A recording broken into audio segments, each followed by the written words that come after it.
Hi, my name's Tom Bites with Smart Dog Solutions, and our video clip today is for our Kindle book on housebreaking with Secrets of a Dog Whisperer.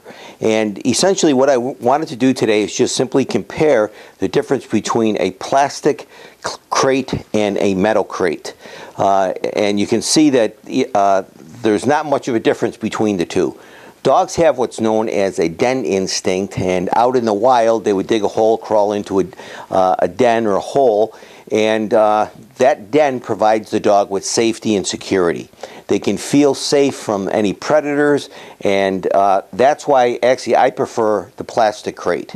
I think there's kind of a myth out there that the metal crates provide the dog with a bigger feeling of bit more space, but sometimes some dogs never really get comfortable in a metal crate.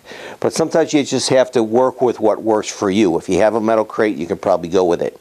Now, for sizing of a crate, you can see this particular metal crate that Kaylee is in here.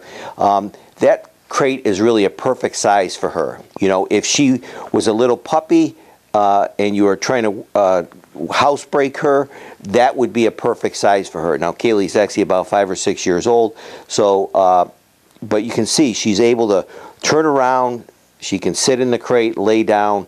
That's the perfect sizing for her. With a younger puppy, you want to make sure that you don't put a towel or a blanket in the crate, because they'll find that if they eliminate on the towel, they can push it out of the way. When you're starting out with a younger puppy, you want to make sure that if they do have an accident in the crate, that they have to sit in it.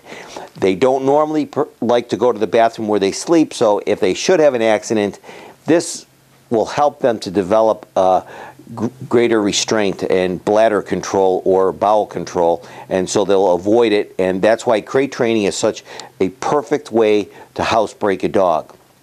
Now, there's some advantages and disadvantages of both.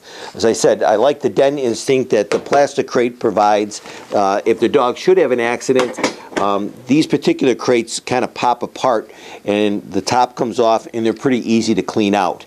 We'll let Kaylee out of her crate here, and we'll show you that with the metal crate, there's a little tray in the bottom.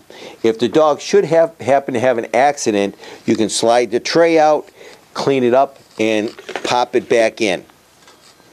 It's a pretty quick and easy way to housebreak a dog. The advantage of the metal crates are that some of them actually come with a partition, and the partition actually is adjustable, so it will move back and forth.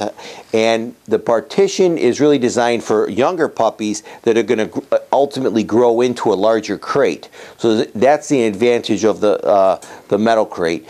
If you should happen to have a metal crate, you don't need to run out and buy a plastic crate. Sometimes what you could do is take an old blanket or a towel or even like an old sheet or something like that, and just drape it over the top of the crate, so it gives the same effect that the plastic crate would have, being more enclosed, more secluded.